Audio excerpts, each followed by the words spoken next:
One Wild Christmas by Nicholas Oldland.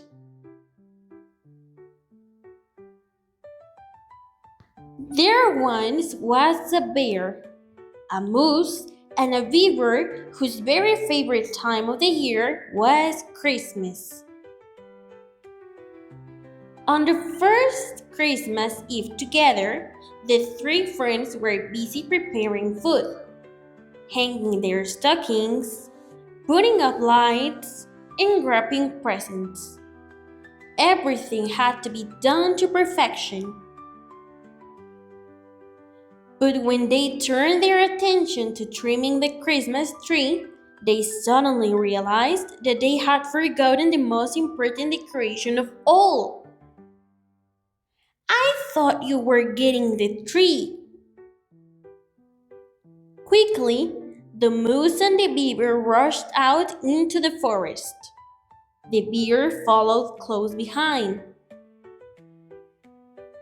First, they came across a maple tree. It's too small. Next, they saw a birch tree. Too wide. Then, they bumped into a towering cedar tree. Too big. None were quite right.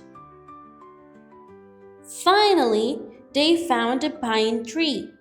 It was sweet smelling, had long stumpy needles, and was just the right size. Now that's a beautiful tree. But to Bear's horror, the beaver went to chop down the tree.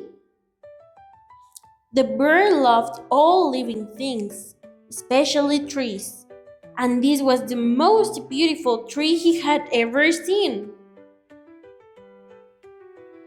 The three friends had a big problem.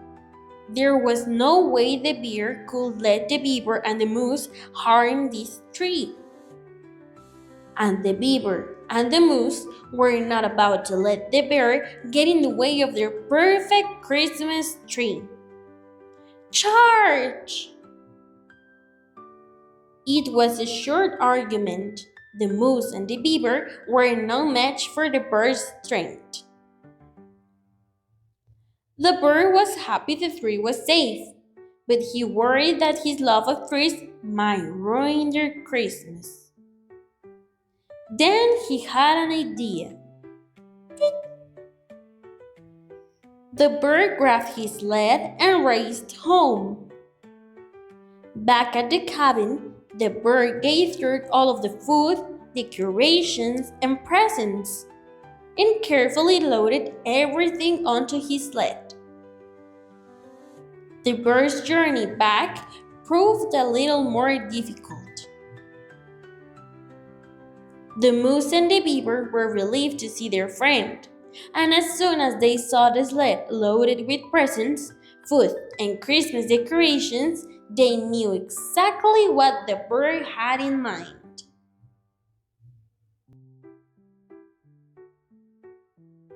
Together, the friends set up a table with all the food, arranged their stocking, hung the ornaments, and placed the presents under the tree. Then, when they were all done, they had a snowball fight. At last, the bird, the moose, and the beaver were ready to celebrate. Not only did they agree that this tree was perfect, it was also the perfect Christmas.